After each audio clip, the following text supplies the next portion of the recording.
So Kim Fitzgerald is next, and then on deck is Mary Hayden. Good afternoon, my name is Kim Fitzgerald, and I'm the CEO for Cathedral Square. We own, manage, and develop affordable housing with services in Chittenden, Franklin, and Grand Isle counties. We serve over 1,300 people, from infants to sedentarians. Although most of our residents are 55 and older, we serve those with disabilities of all ages, young families continuing their education, and over 200 people who were formerly homeless. We have residents who work full-time, care for their grandchildren, and are active community volunteers to more frail and vulnerable residents in our two assisted living communities. We cannot thank you enough for your generous support of permanently affordable housing in the past, and the $8.6 million bump to VHB funding for this current fiscal year in the Budget Adjustment Act. As you well know, the need for housing, especially affordable housing, is great. It has taken us 47 years to build 1,100 homes or apartments, and we could build that tomorrow and not meet the need on our wait list today. It can take 3 to 5 years to get to the Cathedral Square community. A property we are building in St. Albans now, called Reed Commons, will have 33 apartments, and we haven't even opened our wait list for it yet. And we already have over 180 people waiting to get in, and that number will just continue to grow before we open later this year. When we open new age-specific housing like Reed Commons, it's a win-win situation. The residents are thrilled to move into a community designed for their needs that offers services and supports, maintenance, and all utilities included in the rent.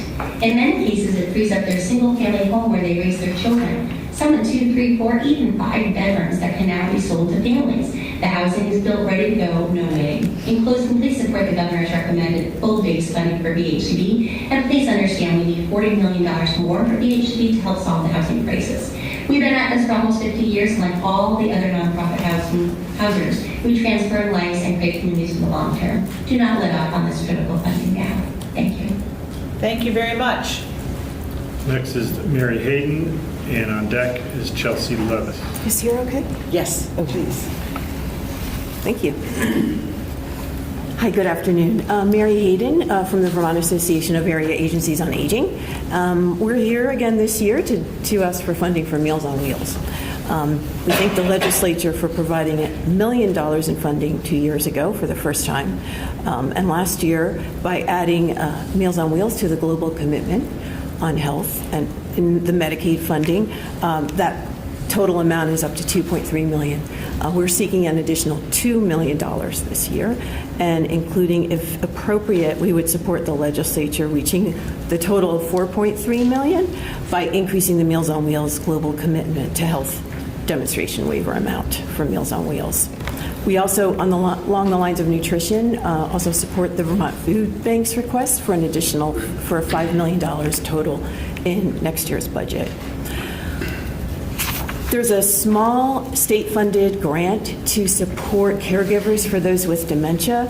It's called the Dementia Respite Grant, and it is only funded at the level of $250,000 right now, and we are seeking an additional $750,000 to increase the number of unpaid caregivers that we can support. These small grants fund at-home respite care and things like adult day and other supports to allow caregivers to be able to stay healthy and to be able to maintain their caregiving role. And we are also here as a member of the Long-Term Care Crisis Coalition. The Long-Term Care Crisis Coalition is here to request the full implementation of the increases for home-based choices for care services and enhanced residential care that were described in the February 15th, 2023 DEVA rate study. The total general fund investment would be $6 million for that. In my written testimony, which I will submit later, it will include the site for that. And another 4% for a long-term care inflation adjustment. Thank you very much. So next is Chelsea Levis, and on deck is Maria Brietzi. Well, I will obviously be pronouncing names poorly throughout. Okay, go ahead, Chelsea. Thank you. Good afternoon. My name is Chelsea Levis, and I am the Executive Director of Empty Arms Vermont, a nonprofit organization that provides peer support for families grieving pregnancy and infant loss. I am here today to ask you to support our FY2026 budget request of $40,000 in one-time funds. I'm testifying today about the need for pregnancy and infant loss support because this was largely non-existent when my son died 11 years ago in labor. No parent should have to grieve in isolation. We envision a world that we can do better by recognizing the need for bereavement support as part of how we help parents. We know that 20 to 25% of pregnancies end in a loss, yet there are no statewide funded supportive programs for perinatal loss support in Vermont. Empty Arms significantly helps fill this gap of support in our system of care for families. The latest annual maternal mortality review panel report to the legislature submitted by the Vermont Department of Health recognized the shortfall and specifically recommends that the state should invest in organizations specializing in bereavement support, peer support, such as Empty Arms Vermont. We are asking legislators to consider the review panel's recommendation and provide needed funds to allow our organization to scale up capacity and build financial self-sufficiency. Mothers who experience loss in a pregnancy are 4 times more likely to have major depression and 7 times more likely to screen positive for PTSD. We know these individuals are at greater risk for substance use, suicidality, and job instability. Peer support is a preventative help that gives families support before the cost of higher crisis intervention. The modest funding we request will strengthen and expand sustainability for Empty Arms, allowing us to help families in need. I ask you to support our $40,000 one-time funding request. Thank you. Thank you. Next is Marie Frietzi, and next on deck is Sarah Robinson. Hello, thank you for having me today. My name is Marie Fritz, and I am the Development and Outreach Coordinator for the nonprofit Empty Arms Vermont. We address the unrecognized need of individuals and families experiencing infant and pregnancy loss, which is a gap in Vermont's mental health care system. I'm writing in support of a modest $40,000 one-time funding request, which will strengthen and expand sustainability for Empty Arms Vermont and ensure consistency of programming for our participants. In 2010, my firstborn child, Maggie, died at NICU when she was 2 days old. This devastating loss was compounded by miscarriage during a subsequent pregnancy. Blissfully ignorant of the statistics of infant pregnancy loss in my first pregnancy, I entered my second and subsequent pregnancies wary and unhopeful. My parenting years began as gutted, anxious, and suddenly alone. While I had supportive family and friends, I did not have anybody to talk with who really understood the despair and helplessness I was feeling. This led to severe isolation, during which time I spoke to few people and delayed my re-entry into the workforce. I discovered Empty Arms near the 12th anniversary of Maggie's death. The community that Empty Arms provides has filled a gap in my grief journey. And as a support group facilitator and participant, I've also been able to provide comfort to others whose experiences are more recent and raw. I believe that had an organization such as Empty Arms existed when I was looking for my losses, I would have been better able to advocate for myself and perhaps experience less anxiety during subsequent pregnancies. Knowing I was not alone with a resource to confide in, I would have also had the strength to continue my career in education sooner than I had otherwise. Empty Arms Vermont brings awareness to the prevalence of pregnancy and infant loss and is fostering a culture of change around how to best support others during times of grief. This awareness has been useful for family and friends who feel lost as to how to support their loved ones and also validates the experience of centers. I ask you to support this $40,000 funding request in the community discussions. Thank you. Thank you very much. Next is Sarah Robinson, and on deck is Becca Boren. Good afternoon. The Vermont Network is the state's leading voice on issues related to domestic and sexual violence. Our members are 15 independent nonprofit organizations that provide advocacy and support to survivors of violence. In 2024, our members answered 22,000 hotline calls from Vermonters seeking support and provided in-person advocacy to 8,422 individuals. Despite this essential work, these organizations have been flat funded through Vermont's Domestic and Sexual Violence Special Fund for 15 years. The fund currently supports $784,000 in expenses, which are distributed among Vermont's 15 service providers using a funding formula, ensuring that all regions of Vermont receive equitable resources. The special fund has experienced a deficit each year since FY15, with the exception of one fiscal year, and the General Assembly has had to make annual one-time appropriations to make the fund whole and prevent cuts. In FY26, the fund is again facing a shortfall.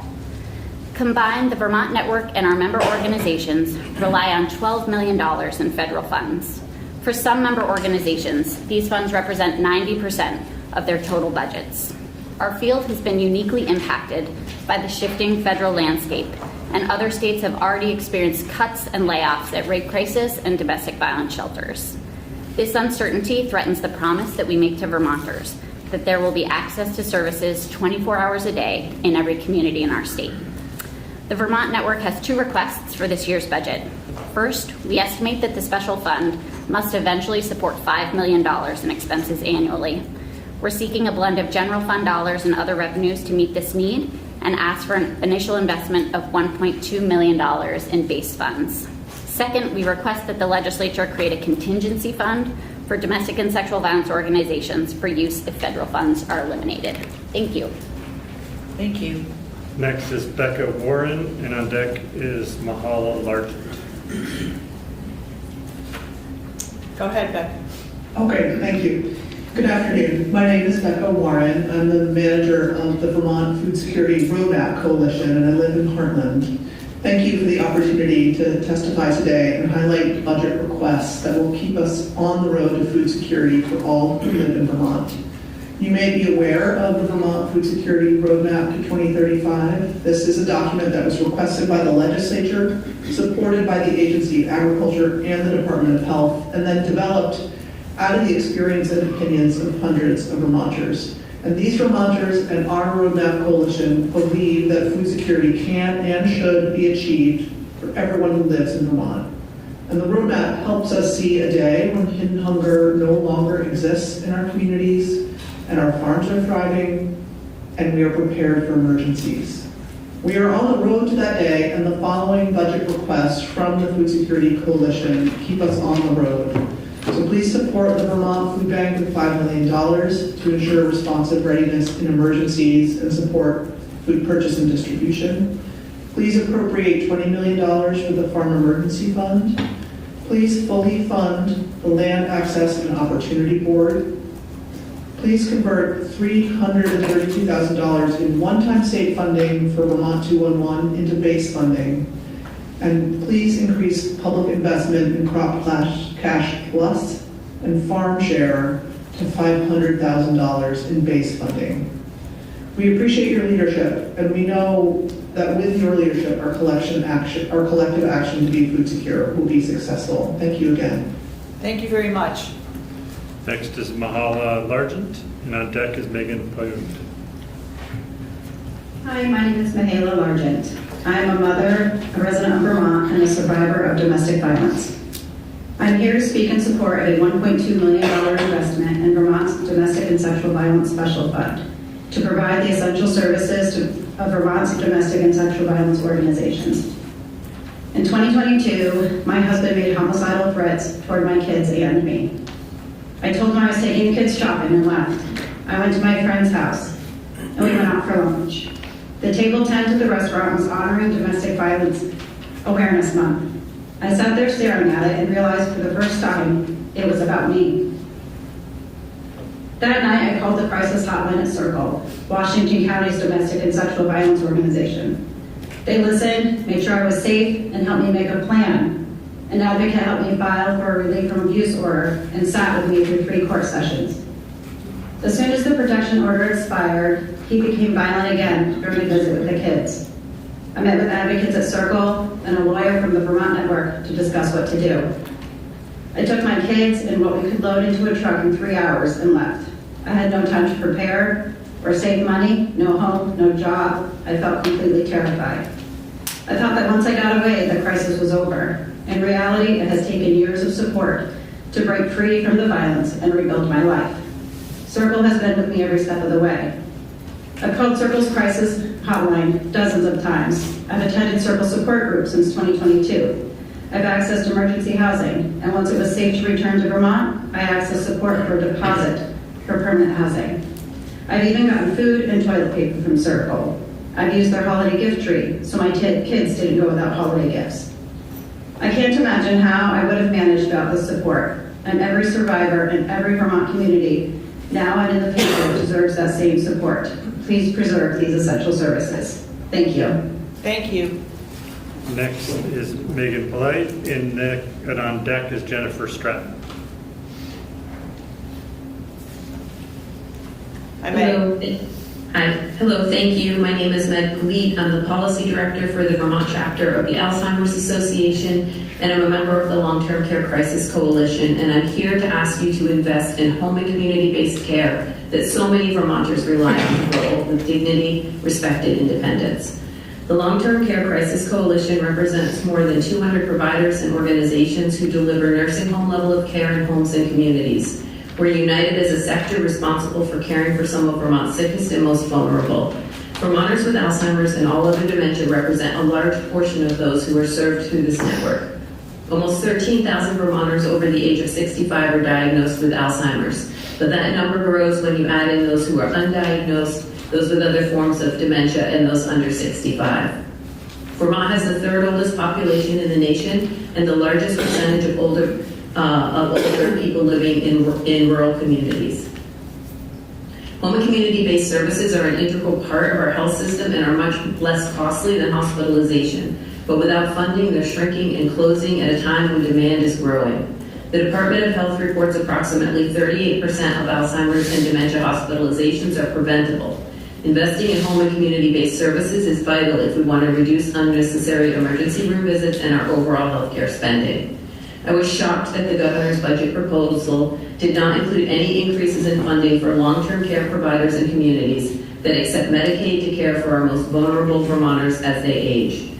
We are seeing price increases in all aspects of life, and this represents a funding cut to a key part of the system. I'm asking you to please fully implement the increases for home-based choices for care and enhanced residential care services as outlined in 2023 by the DEPA rate study, to include an inflationary adjustment of 4% to all long-term care reimbursement rates, and to ensure the stability of adult day programs by funding their budget request. We know what we need to do. We're asking you to adequately fund us so we can do it. Thank you so much. Thank you very much. Next, I think here in the room, Jennifer Stratton, and on deck is Elizabeth Walters.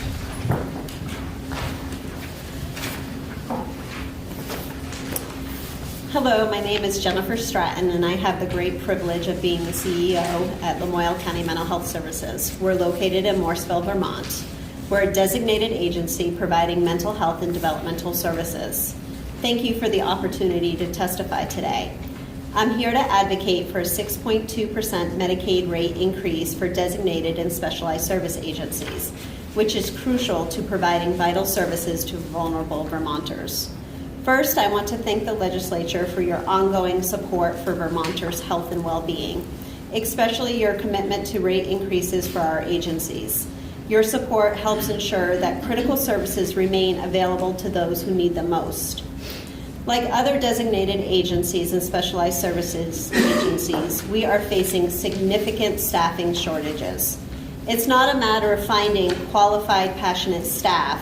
It's that we can't offer them the same salaries that they can make otherwise. Many of our staff are leaving because they can earn more money elsewhere. Some of our clients make more money than our direct support professionals who are supporting them on job sites. Our current staff are overwhelmed, and we are often relying on outside contractors who charge much more than we can afford. This situation ultimately impacts the vulnerable Vermonters who are depending on our services. Last year, we spent $4.3 million on our healthcare plan at Lamoille County Mental Health Services. But this year, we've had to make drastic cuts, leaving staff to pay significantly more for their health insurance while already being underpaid. Without rate increases, our operational costs continue to rise while our funding stays the same, leading to a reduction in resources each year.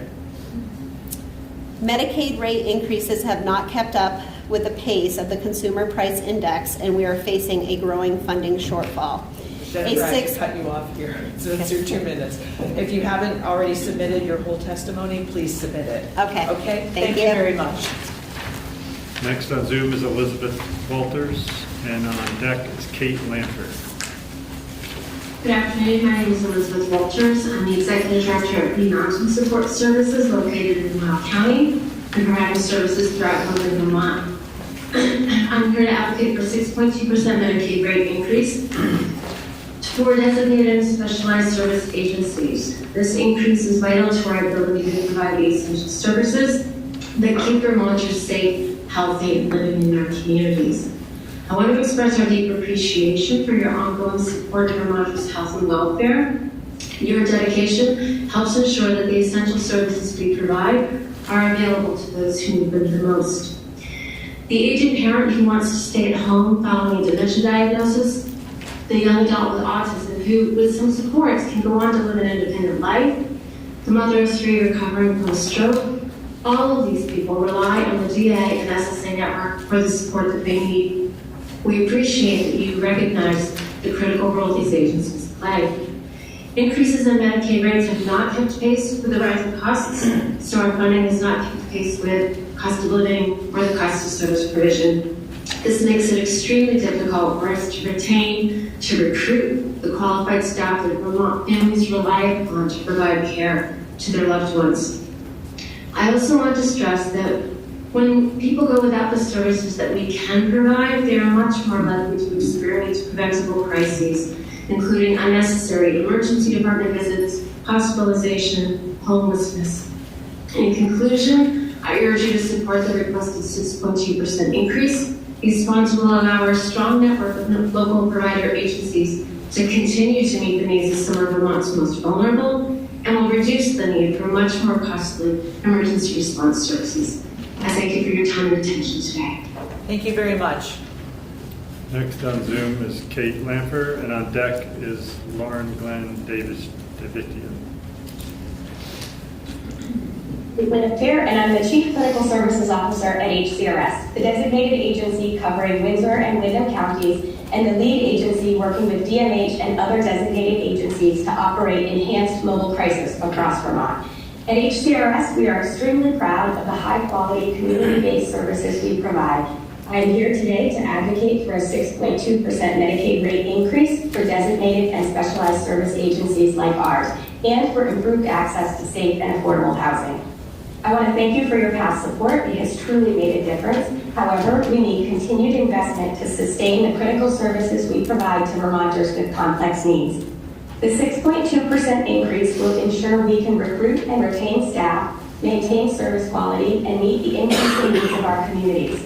Right now, we are facing staffing shortages and high turnover, particularly in crisis, outpatient, and residential programs, forcing us to rely on unsustainable overtime to keep essential services running. Without adequate funding, we're at risk of having to close programs or reducing available beds, leaving people without the care they need. This can lead to avoidable disruptions in the community, increased law enforcement interventions, and prolonged emergency department stays. At HCRS, we have seen an increase in the acuity of needs, and with high caseloads, it is difficult to provide the level of services that is necessary and resulting in far too many people on waiting lists for services. Beyond serving service capacity, the housing crisis is further destabilizing our clients. More Vermonters are experiencing homelessness with few options for safe and affordable housing. Without stable housing, the effectiveness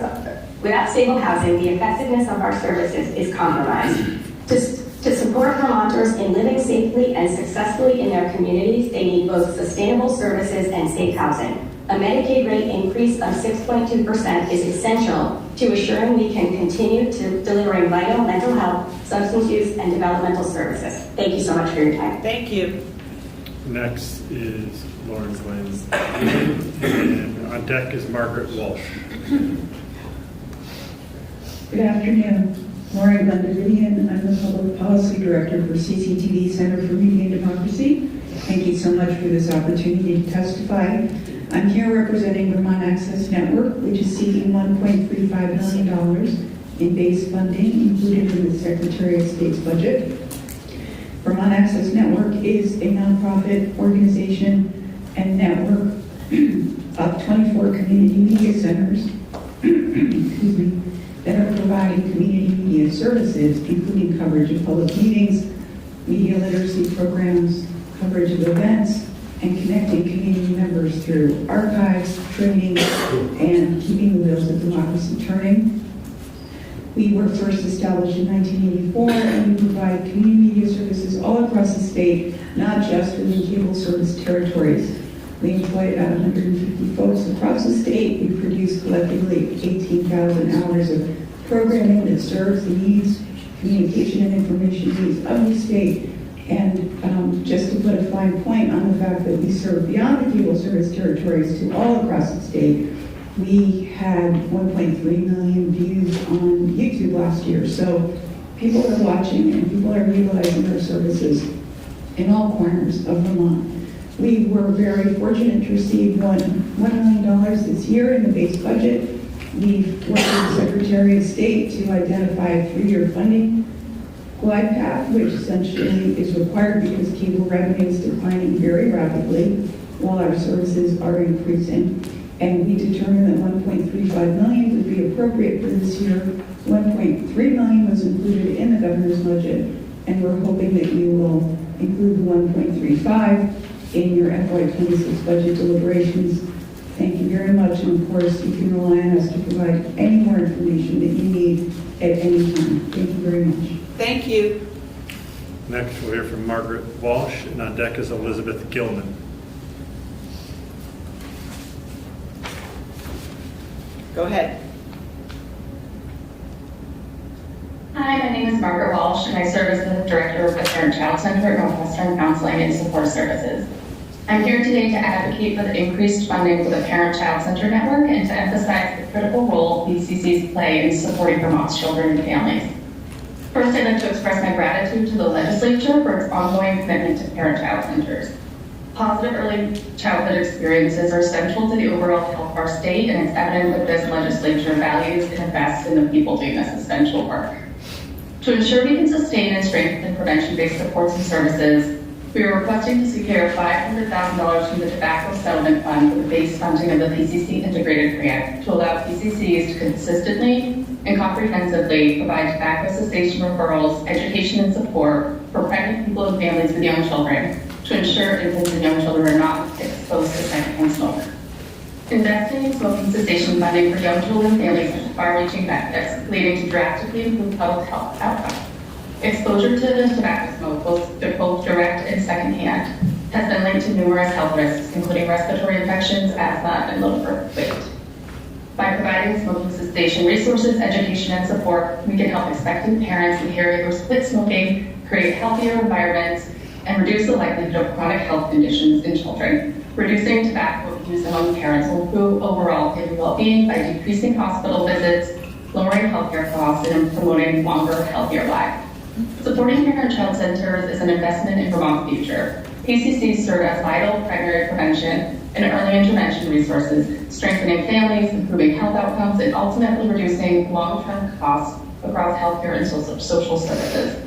I urge you to continue prioritizing this critical work by securing $500,000 from the Tobacco Settlement Fund to sustain and expand parent-child centers' essential services. Thank you for your time. Thank you very much. Next is Elizabeth Gilman, and then on deck is Eric Fritz.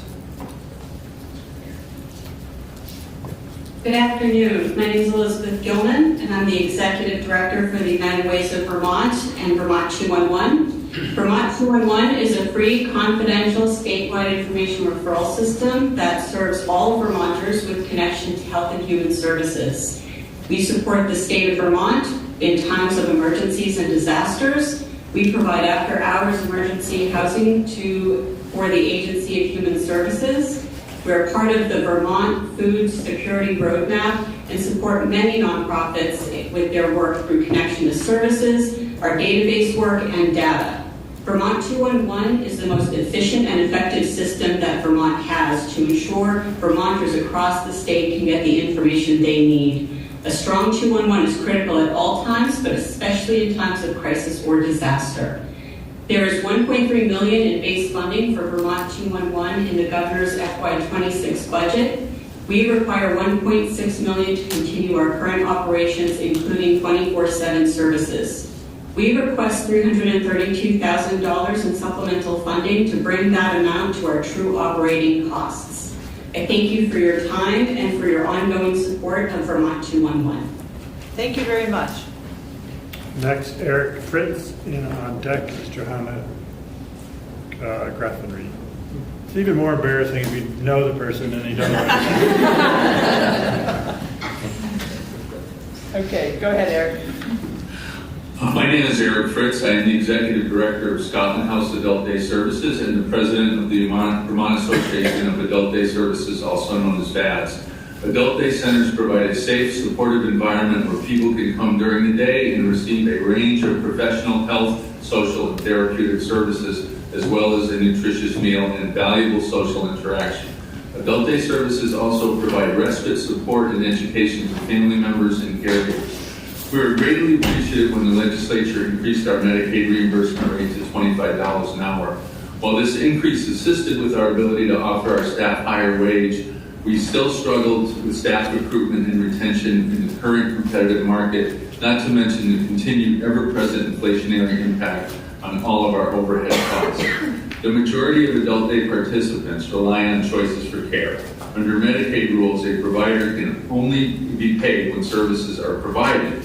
We are not compensated when a participant does not show up and when they have signed up for a time slot. This happens quite a bit as our participants are older and often sick, lack transportation, have doctor's appointments, or are simply unable to attend for a few days. The 11 VADS programs recently calculated that a total amount of money we lost due to absenteeism over 6 months in 2024 was just over $882,000. Therefore, we are requesting $880,000 from the general fund to be split proportionally among the 11 programs. While this will not cover all of our losses from absenteeism, it will help offset the lost revenue as we continue our efforts to maintain long-term financial sustainability. We also hope that you will support in the FY2026 budget the full implementation of increases for home-based choices for care services and enhanced residential care described in the February 23 Department of Vermont Health Access Rate Study. We also support the request from the Long-Term Care Crisis Coalition for the 4% increase in reimbursement rates. Thank you. And please submit your testimony if you haven't already. Okay. All right, John Grafenried. Perfect. Very good. And on deck is Morgan Crossan. Wonderful. Good morning, everyone. Afternoon. What day is it even? Okay. Dear legislators, I'm Johanna de Grafenried. I'm with Vermont Businesses for Social Responsibility as their public policy manager. I'm proud to represent our over 600 members, including hundreds of businesses from all economic sectors, every Vermont county, and ranging from international Vermont businesses to Vermont's smallest rural businesses. Thank you for the opportunity to offer our support for funding the Vermont Housing and Finance Agency in the fiscal 26 budget. We appreciate the efforts of the legislature to expand access to housing in Vermont while also maintaining our state's environmental integrity and shared commitment to creating just, equitable communities. Vermont Businesses for Social Responsibility strongly supports the budget request to fully fund the Vermont Housing Finance Agency Middle Income Home Ownership Development Program and the Rental Revolving Loan Funds. Vermont Businesses for Social Responsibility is a statewide nonprofit business association with a mission to leverage the power of a business for positive social change and environmental impact. For over 30 years, our organization has promoted the opportunity and responsibility of the businesses community to set a high standard for protecting the natural, human, and economic environments for our citizens. The scarcity of adequate housing in Vermont costs both employers and employees. The struggle to find accessible and affordable housing can lead to households to seek employment elsewhere, often due to commutes or expensive markets. In response, employers must offer more competitive wages and benefits to attract and retain employees, alongside increased turnover costs. For these and for many more ethical and economic reasons, we support the funding request for the following Vermont Housing and Finance Agency programs in the fiscal 26 budget. First, the Middle Income Homeownership Development Program. In 2023, the VHFA deployed $24 million that funded 125 homes with an average subsidy of $130,000 per home and the purchase price to the buyer of $195K. The Rental Revolving Loan Fund program is seeking an additional $15 million in the budget in order to create additional rental units for middle-income households. Thank you for your time. I'll submit the rest in writing. 2 minutes goes really fast. It does. Thank you all so much for your time today, and I'll make sure to email you all with anything. Thank you. So next is Morgan Crossman, and on deck is Jennifer McCulloch. Good afternoon, everyone. I'm Dr. Morgan Crossan. I'm the Executive Director of Building Bright Futures, which is your Early Childhood State Advisory Council. In this role, we're charged under state statute as the primary advisor to the legislature, as well as the administration on kids and families prenatal to age 8. What that means is we are a nonpartisan entity in the state. We are quasi-governmental, meaning agency leaders, legislative representatives, and community members are supporting this work on the board. We hold the vision and strategic plan for the system. We convene and elevate the voices of over 500 partners in the community as well as families. We monitor the system by identifying all of the needs and challenges and collecting and analyzing and compiling that data on your behalf, and then using and synthesizing that information to support you with decisions. Building Bright Futures is asking the legislature for an increased base allocation of $322,000. Our current state appropriation does not sufficiently support the monitoring efforts that are required to ensure that the state's investments in kids and families is having the intended impacts. The legislature, the administration, and the system require Building Bright Futures to be increasingly adaptive and responsive and build state capacity in really strategic areas. And those are measuring and monitoring and integrating data to support a collective understanding of kids and family outcomes and thinking about service provision. We also provide direct advisement to you all using that data on early childhood services. So it may be childcare, nutrition, housing, education, mental health, special education.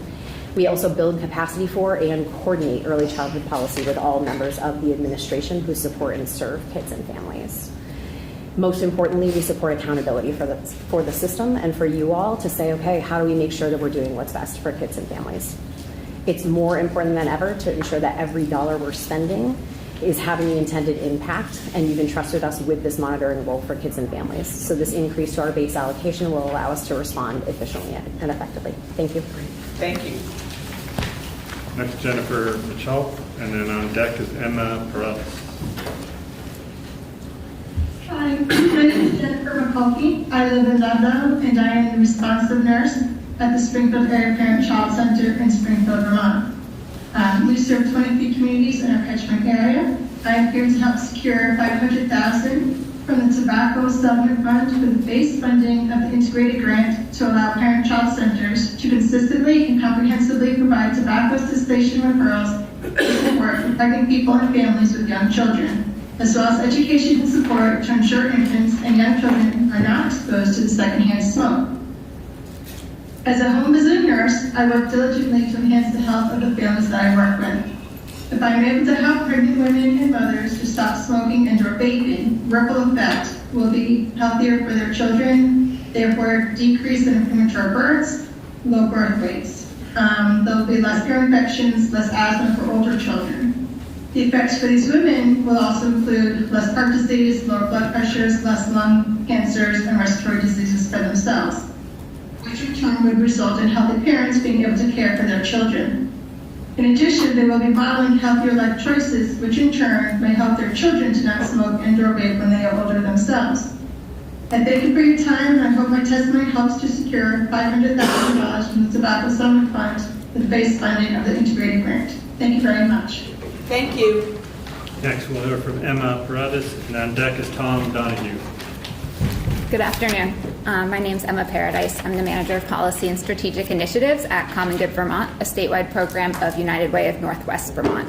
Common Good Vermont is a trusted resource and nonpartisan advocate for the state's nonprofit organizations. We support the success of these organizations through training, education, and advocacy.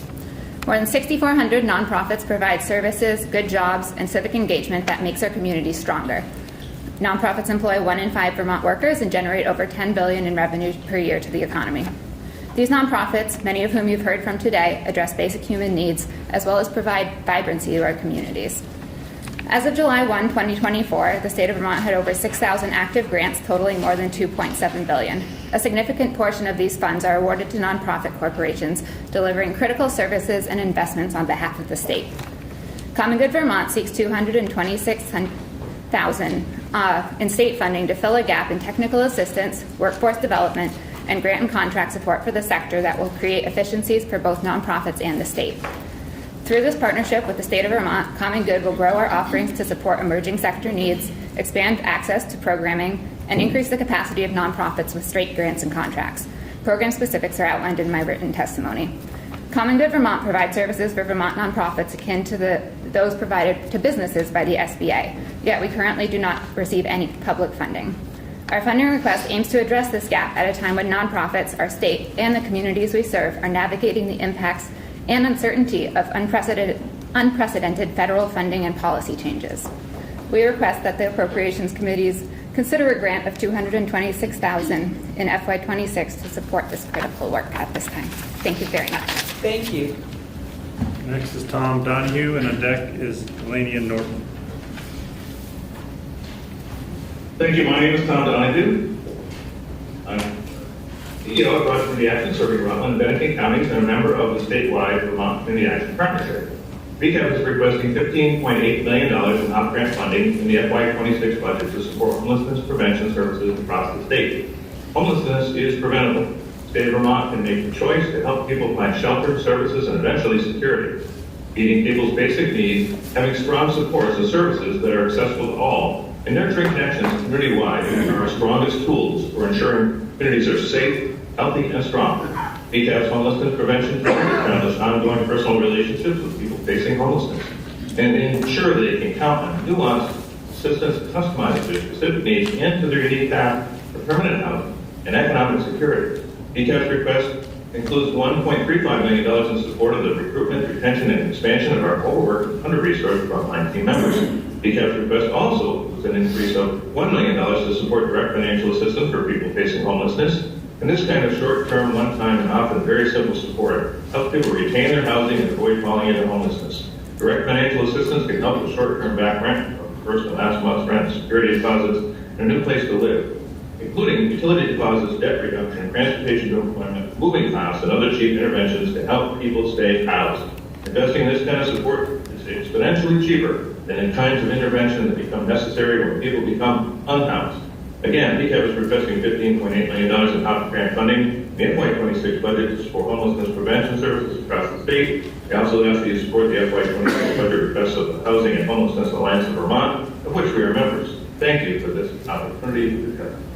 Thank you. All right, next is Delania Norton, and on deck is Nicole Sinner.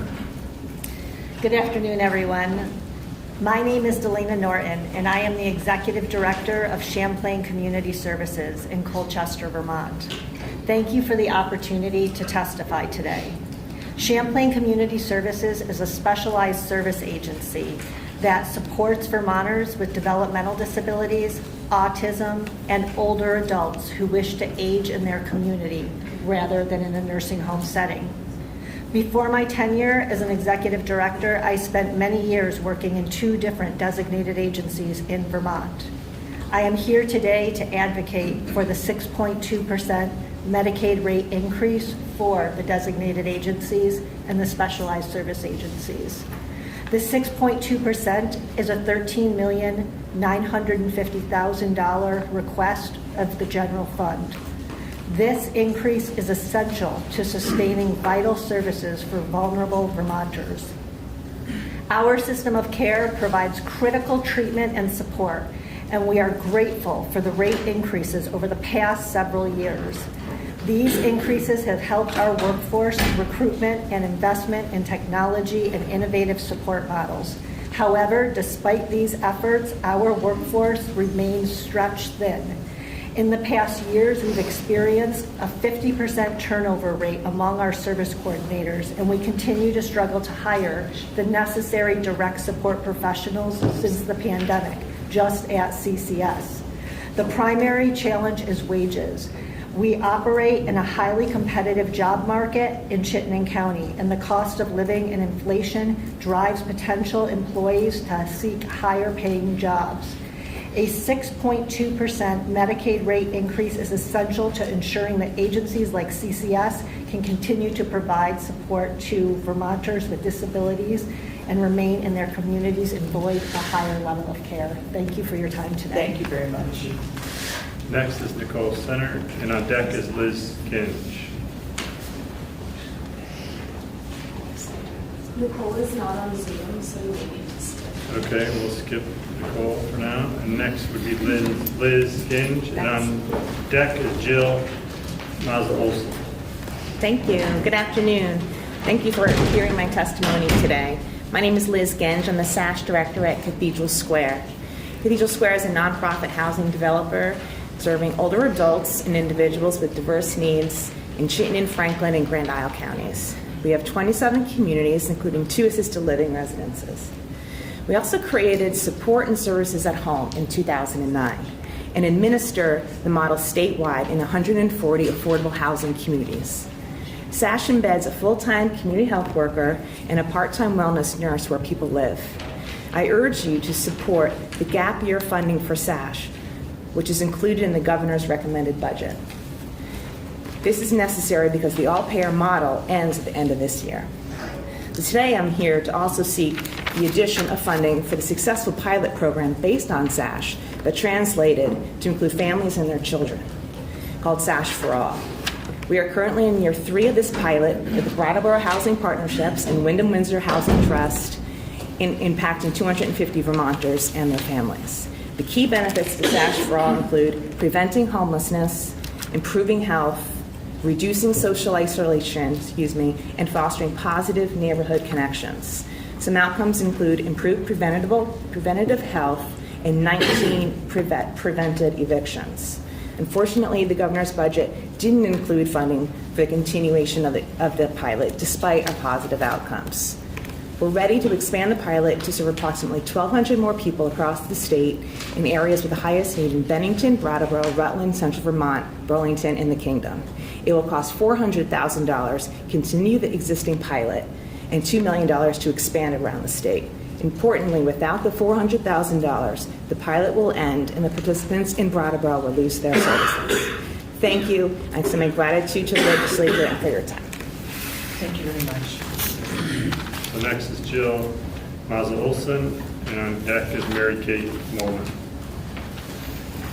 Good afternoon. I'm Jill Mazza Olson. I'm the Executive Director of the VNAs of Vermont. I'm representing home health and hospice agencies. We have 2 funding requests for critical services.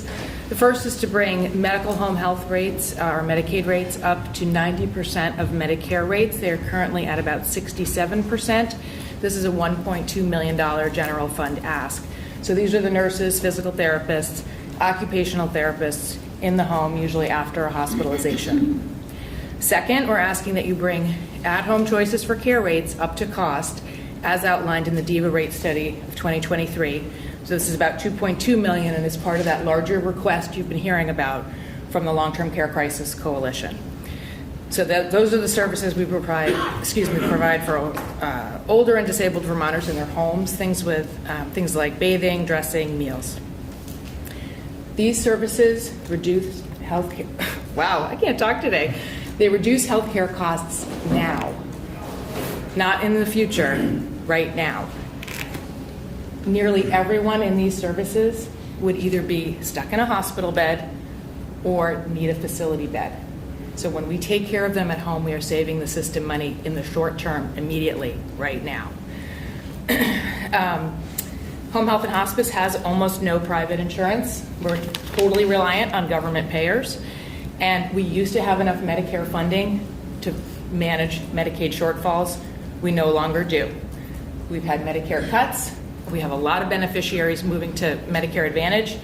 We have no negotiating leverage with those plans, and many of them pay very, very poorly. We lost an agency last year. So these are low-cost services, very high value, and we urge you to support them. Thank you. Thank you. Next is Mary Kate Molman, and on deck is Jessica Parks.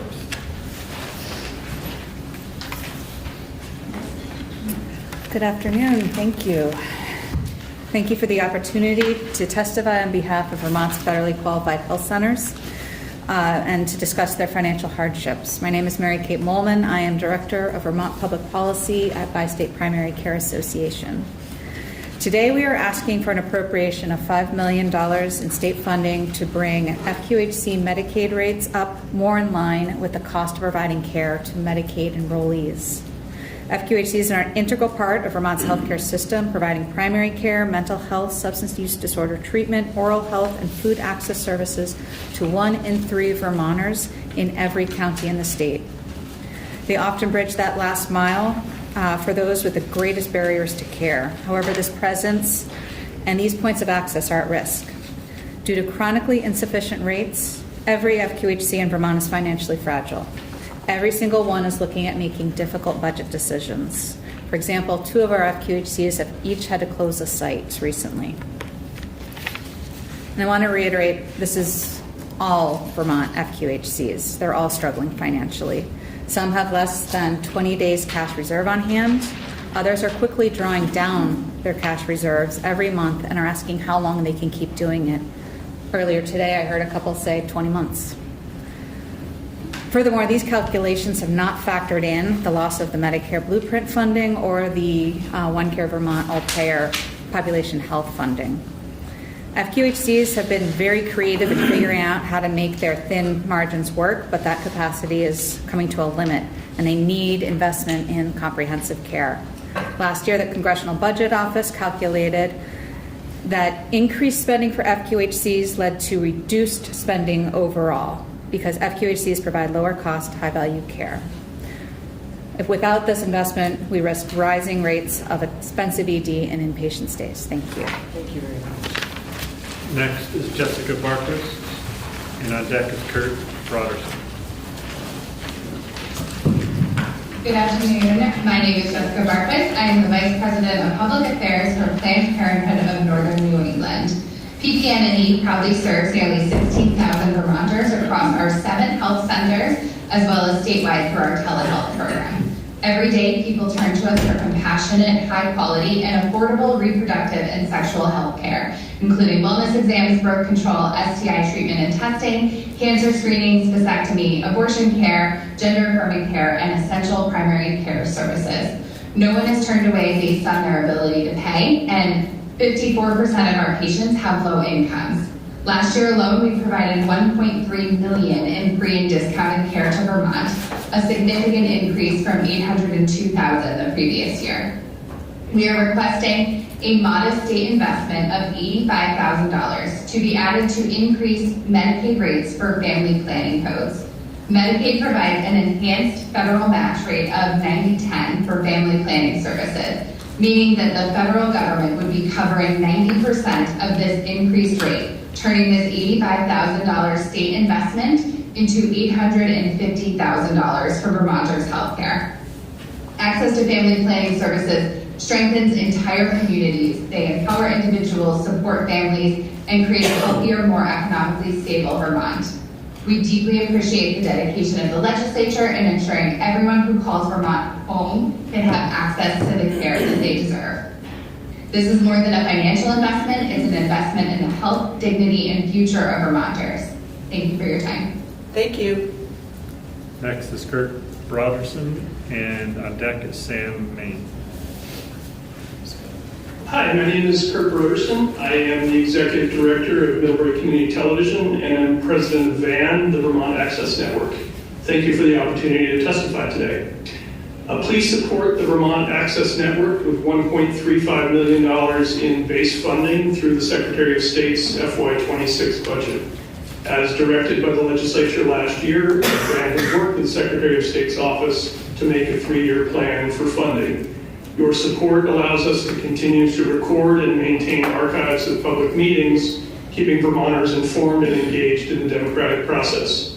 This funding is particularly important as the decline in cable revenue threatens our ability to provide this essential service.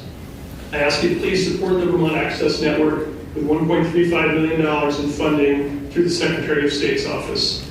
Thank you for your consideration as well as your past and ongoing support of Vermont's community media centers.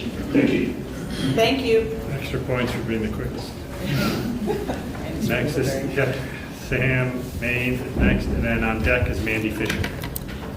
Hello, and thank you for taking the time to hear my testimony. My name is Sam Main. I'm the District Manager of the Essex County Natural Resources Conservation District, and I'm here to ask you to please support a base budget of $3 million for the Natural Resources Conservation Council in the Agency of Agriculture budget. This base funding for the parent agency of the 14 conservation districts across the state would be a cost-efficient way to ensure that the existing conservation programs from federal and state agencies reach the people most in need. One example of how this happens on the ground from my district is I've secured a $1 million grant from the federal government in coordination with a $200,000 clean water grant from the state to replace a major culvert for the town of Lunenburg, one of the poorest communities in the state. So this culvert replacement would give a flood resilient structure to this town. It restores fish passage, that's what the federal grant's all about, and it's a clean water improvement. And this is just one of many examples across the state where the 14 conservation districts are doing this type of work, connecting local communities to existing programs and making sure that everyone has the access to them. So an increase in base funding would exponentially increase the impact of conservation districts in the state. So again, please support a base budget of $3 million for the Natural Resources Conservation Council and the Agency of Agriculture budget. Thank you. Thank you. Next is Mandy Fisher, and on deck is Sebastian Lurie. Hi, my name is Mandy Fisher, and I'm in Burlington. I'm here today as a representative of the Vermont Food Security Roadmap Coalition in my capacity as Director of Programs at the Intervale Center, a statewide nonprofit with a mission to strengthen community food systems that sustain farms, land, and people. I was honored to work with a group of other food security leaders with input from over 600 Vermonters to craft the Vermont Food Security Roadmap to 2035, an action plan that I hope you've all seen or will see soon that shows us how to ensure everyone in Vermont has the food we need. Food security can and should be achieved for every Vermonter. This year, some of the priorities that we're highlighting from the roadmap involve state funding. These priorities work together to move us down the road to food security. None is more important than the others, and are designed to support emergency food assistance and farm viability while also addressing systemic injustice. That's the magic of the roadmap. It brings together solutions that address the root causes of hunger while also investing in local agriculture and securing our food supply so that we can secure our food supply and end hunger at the same time. These priorities are to fund the Vermont Food Bank's appropriations request of $5 million, continue funding the Land Access and Opportunity Board so that they can perform their statutory powers and duties for improving land and housing access for all Vermonters, appropriate $20 million for the Food Security Fund, or the Farm Security Fund, to support emergency farm recovery from adverse weather events, convert $323,000 in one-time funding for Vermont 211 to base funding, and increase the public investment in Crop Cash Plus and Farm Share to $500,000 in base funding. Ending hunger means never again being surprised to learn that our neighbors, family members, or friends don't have the food they need. By funding these priorities, you can move us down the road to food security. Thank you. Thank you. Next is Sebastian Lurie, and on deck is Rosie Gray. Hi, my name is Sebastian Lurie. I'm a Student Success Advisor on the Atherton campus of Vermont State University. I am a proud CCB and Marine Campus alumnus.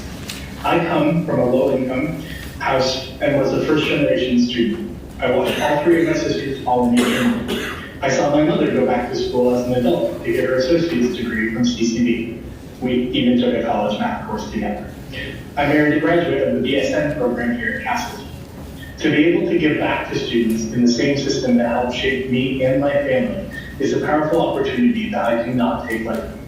That is, in part, why I serve as co-president of my local union, the VSUP, and as president of higher education for AFT Vermont. I am here today to encourage you to support Chancellor Mouch's funding request for the Vermont State College system in the FY2026 Vermont State budget. Access to higher education is vital to keeping Vermonters in Vermont, supporting local businesses, and building strong, vibrant communities. Funding the Vermont State College system in the FY2026 Vermont State budget will give other students and families an opportunity, like it gave me and my family. By funding the VSCS in the FY2026 Vermont State budget, you will be making an investment in both our youth and in our future. Thank you for the opportunity to testify. Thank you very much. Next is Rosie Gray, and on deck is Connor Timmons.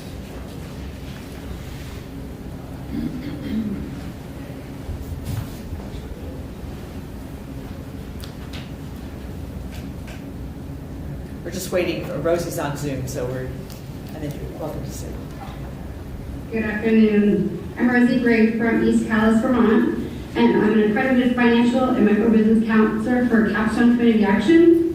I'm here to ask for support of $1.65 million in base funding for our Vermont Community Action Partnership, our financial capabilities program. A $600,000 increase over the fiscal year 25 base funding for these programs. I'd like to share a story with you, an inspiring story about Kathy and Doug, two determined disabled Vermonters who face significant challenges in their path to home ownership. In 2022, I met Kathy and Doug, a couple living in an apartment building that was on the verge of being condemned. Despite their circumstances, they held on to their dream of achieving home ownership that would provide them with stability, security, and a place to truly call their own. Their journey was, however, nothing but easy. They faced credit challenges, had no established savings, encountered frustrating setbacks when 3 of their caseworkers left the USDA program. Kathy and Doug refused to give up. Over the course of nearly 3 years, they worked tirelessly to improve their financial standing and navigate the complexities of home ownership. With great support and resources from our housing team, our BITE program, and our financial coaching program, they turned their dream into reality. Today, Doug and Kathy are proud owners in St. Johnsbury, Vermont. Here's what Doug and Kathy had to say. Doug and I, with lots of help from the incredible people at Capstone, finally purchased our home. Rosie was instrumental in helping us increase our credit score and set up a stable account. She guided us through the home buying process by breaking it down into manageable, easy-to-follow steps. She helped us gather the necessary paperwork, set up a secured loan, paid off old debts, and improved our credit score to favorable numbers, which ultimately qualified us for a USDA mortgage. We ask for your support, as we know financial counseling is an essential service to those seeking to improve their financial literacy. Thank you very much. Thank you. So next, we're here Connor Timmons, and then on deck is Grant John Gordon. Good afternoon. I'm Connor Timmons. I'm the Executive Director of Home Share Vermont. I'm seeking your support for a $235,000 base funding request to expand Home Share Vermont's service area to include all 3 counties in the Northeast Kingdom, Southern Windsor County, and Windham County. Home Share Vermont is a matching and screening program that serves older Vermonters, Vermonters with disabilities, and really anyone who has extra space in their homes. Hosts, we'd call them hosts, pairing them with folks looking for an affordable place to live. We'd call those folks guests. Guests provide some service in exchange for reduced rent in the form of household support like snow shoveling, transportation, or a just-in-case presence. We run 6 background checks and 3 reference checks on all participants before they can even be considered for a match.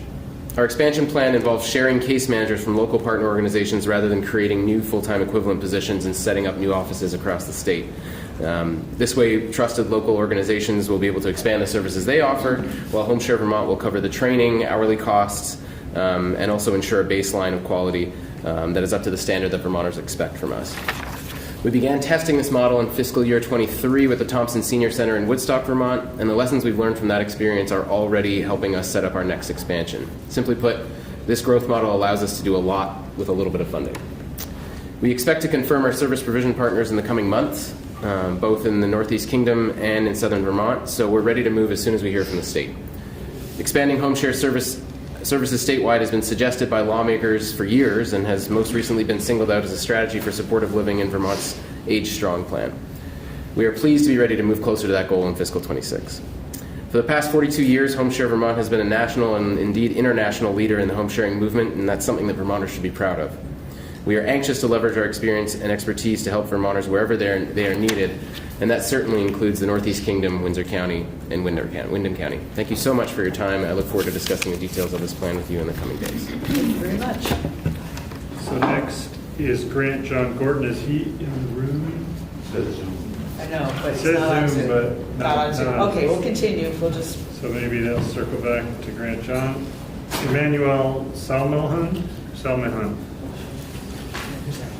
And then on deck would be Brian Kravitz.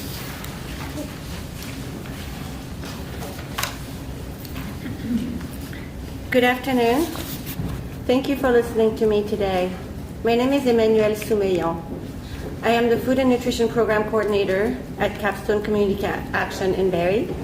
Our food pantry serves Lamoille, Orange, and Washington counties. I'm here today to ask you to please appropriate $5 million for the Vermont Food Bank for responsive readiness for food purchase and distribution and to support network capacity for the 220-plus network partners, food shelves, and meal sites across the state. During the last week of January, our pantry was empty, so was our walk-in cooler, and we ran out of frozen meat. It was difficult to see people leaving with just some canned food, knowing that their 3 squares Vermont benefits were all gone. I'm really concerned for our neighbors who work, are retired, and have disabilities. They are not able to sustain themselves because of lack of sufficient income. Like one of man who came in last week who was injured at his work and awaiting surgery, or a retired woman who lives on just $1,200 in Social Security. They no longer can buy eggs or fruits and vegetables. They can afford even lower cost proteins like chicken. The Vermont Food Bank helps Capstone have food to share with our neighbors. Without the Vermont Food Bank, we could not do this work and share these resources with people who need them. This is why I'm asking you to please appropriate $5 million for Vermont Food Bank, for responsive readiness, for food purchase and distribution, and to support network capacity for our 220-plus network partners, food shelves, and meal sites across the state. I just want to add, yesterday I had an 82-year-old woman who came, and I had to refuse milk to her because she already took 2 bottles. It was really sad. Thank you for listening to me today. Thank you. Next is Brian Kravitz, and then... Good afternoon. Good afternoon. My name is Brian Kravitz, a resident of Waterbury, and I am the Director of Outreach and Workforce Development at Central Vermont Adult Education, and I'm testifying on behalf of Vermont's Adult Education and Literacy Network. We request that you fully fund adult and literacy services according to the new funding calculation and statute. AEL funding is now based on a 2-year student average, and for FY26, we're using the FY23 and 24 numbers, which is 2,003 students in average. This is also the final number being used in FY25. The Agency of Ed appears to have budgeted the same amount for AEL in FY26 as FY25 before the BAA, which is incorrect according to the funding calculation. We recently rectified this in the FY25 BAA. Further, the statute requires that the AEL per student amount be based on 26% of the per student base education amount for the fiscal year. In its FY26 calculation, the governor's recommended budget used the same cost for FY26 as it did for FY25. Although the BEA is actually lower for FY26 than FY25, it's imperative that we follow the statute. As for the statute, we request that the funding, that the AEL funding be based on 26% of base education amount of $12,668 multiplied by 2,003 students, equaling $6,597,241, and not the $6,296,888 that the governor's recommended budget. As our student numbers continue to grow, it's imperative that we receive the full funding so we can continue to provide literacy, workforce development, and college readiness for our multiple vulnerable Vermonters. Please fully fund adult ed and literacy and honor the legislative changes made last year by funding $6,597,241. Thank you. Thank you. Next is Johanna Doran, and on deck is Michelle Faust.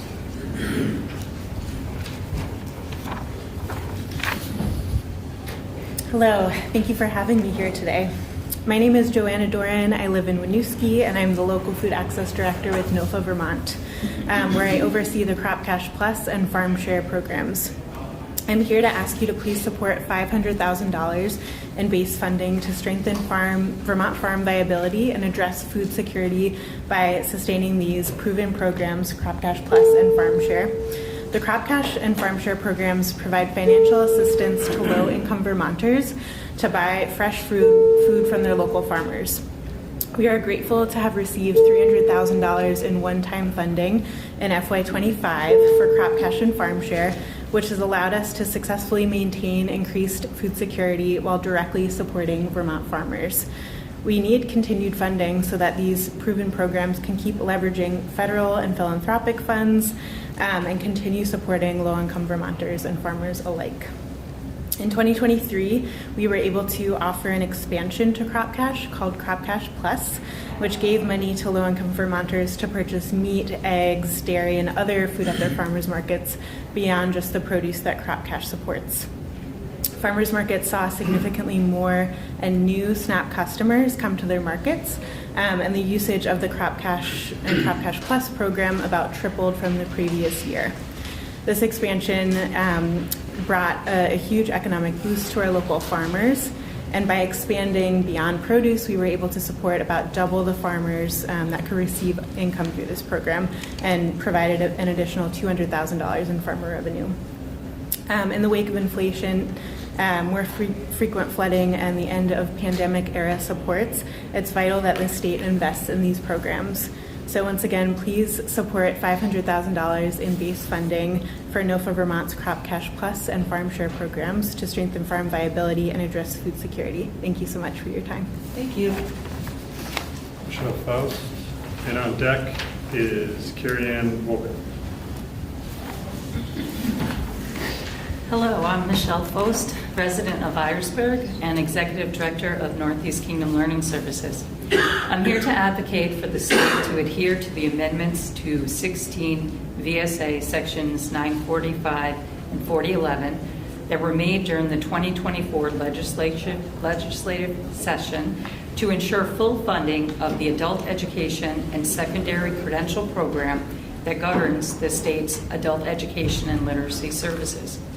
Based on what we have seen in the governor's proposed FY2026 budget, it appears that the total number of AEL students used to inform the FY25 Budget Adjustment Act are not being used to calculate the total appropriation for FY26. Why does this matter? The impact of predictable funding for AEL cannot be overstated. In the previous legislative session, we were fortunate to receive approval for a funding formula that promised stability and predictability for AEL services.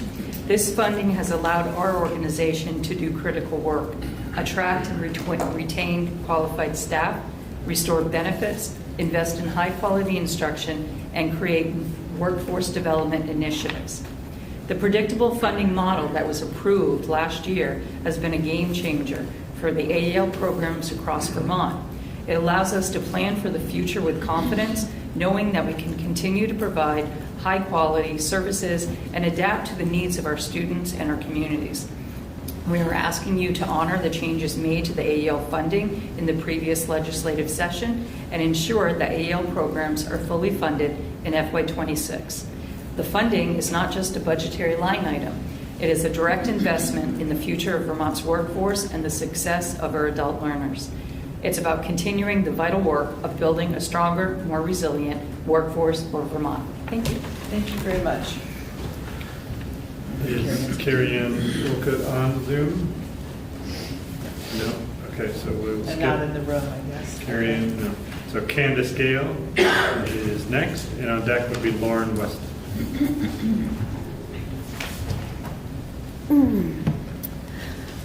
Hi, thank you for the opportunity to speak today. My name is Candace Gale. I'm the Director of Community Relations for Vermont Foundation of Recovery. I am here as a member of Recovery Partners of Vermont to advocate for funding necessary to sustain and expand Vermont certified recovery residences. Recovery residents provide a home-like setting for individuals recovering from addictions by offering peer support, an environment built around social model principles, and assistance with support services and community resources. We are requesting a $660,000 increase in funding to ensure recovery residences remain operational and to support future expansion. Currently, our request includes $360,000 in general funds and $300,000 in opiate abatement funds, on top of the recommended $1.2 million in level funding. Additionally, we ask that you restore $325,000 in scholarship funding that is not included in the opiate abatement fund recommendations, but is essential for individuals entering recovery residences who may not have financial means to do so. Thanks to past legislative support, 40 additional beds were brought online in the past year, increasing access to recovery housing across the state. However, demand continues to rise. Without additional investment, we cannot sustain or expand these critical resources. Additionally, entry costs for a recovery home can be a major barrier. Restoring scholarship funding ensures that anyone committed to recovery has access to safe, supportive recovery housing, giving them the best chance for long-term success. I urge you to approve these funding requests to allow all Vermonters struggling with addiction the ability to recover and rebuild their lives. Thank you for your time and consideration. Thank you very much. Okay. Lauren Weston. Aren't you good to come out today in this weather? It's been an adventure. Glad you're safely here. Oh, thank you. Thanks for having me. And then on deck we're going to go back I think to Nicole. nobody else is on. Nicole, did she come back? Nobody else is on Zoom. So this is your last guest. Wow, what an honor. Hi everyone, my name is Lauren Weston. I'm the district manager for the Franklin County Natural Resources Conservation District out of St. Albans, Vermont. You may have seen me and my colleagues in the card room today. It has also been an honor to hear the requests from others in the room and on Zoom today. Vermont is truly a lucky place to have so many caring and dedicated individuals and organizations. I'm here today to request support for a base budget of $3 million for the Vermont Natural Resources Conservation Council in the Agency of Agriculture's budget, up from the $500,000 currently in the governor's budget for fiscal year 26. I have been with the Franklin County Natural Resources Conservation District, one of the 15 organizations that are impacted by the Natural Resources Conservation Council's budget for the past 4 years, and I have seen the incredible impact that the work of the districts can do on the ground. Last year, myself and my very small staff of 5 employees worked with over 110 farmers on efforts directly related to clean water, nutrient management, and economic viability. I have had the honor of working with farmers during some of their toughest and most vulnerable times, wondering what the future of their farm will be given the existing economic, climate, and public support conditions they are facing. The work that districts do deeply matters to our communities, and we need more support to keep ourselves afloat and functioning to serve our communities. As subdivisions of state government mandated under Vermont state statute to serve our communities, we are asking you to please support a base budget of $3 million for the Vermont Natural Resources Conservation Council and the Agency of Agriculture's budget. Thank you very much for your time today. Thank you. So I think that's it, and that will conclude our public hearing for today. Thanks to all of you who participated, and as I said earlier, if anybody has written testimony, they're welcome to submit it to the House Appropriations Committee Assistant Aaron Heather. And otherwise, we'll be back here next week on the 20th at 5 for the next public hearing, and maybe some more tables. All right, let's go off live. Thank you. Well done. Good job, everybody. Our committee is meeting at 3:30. We have a break.